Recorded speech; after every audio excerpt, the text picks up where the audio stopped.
Umesema wewe nani? Mimi Aisha Chogo, nimepata namba kwa rafiki yako, ameshanipanga kila kitu. Kwani una miaka mingapi? Nina miaka 45. 45? Ndio. Sasa madam, ndio. Ofa yako shilingi ngapi? Ofa yangu mimi 50,000. 50,000?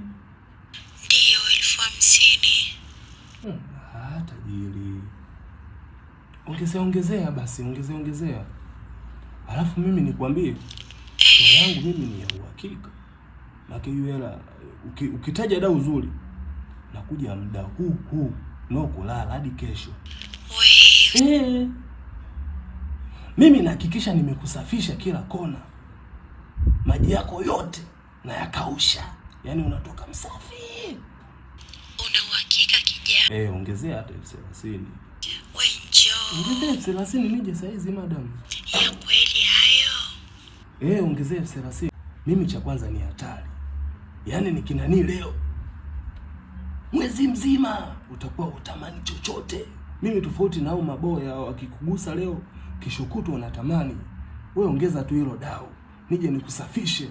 Na hiyo mimi ndo kazi yangu. Sina kazi nyingine mjini zaidi ya hiyo. Papi. Wewe cha kufanya hapo madam, tafuta location nzuri, alafu location ambayo haina watu. Sawa.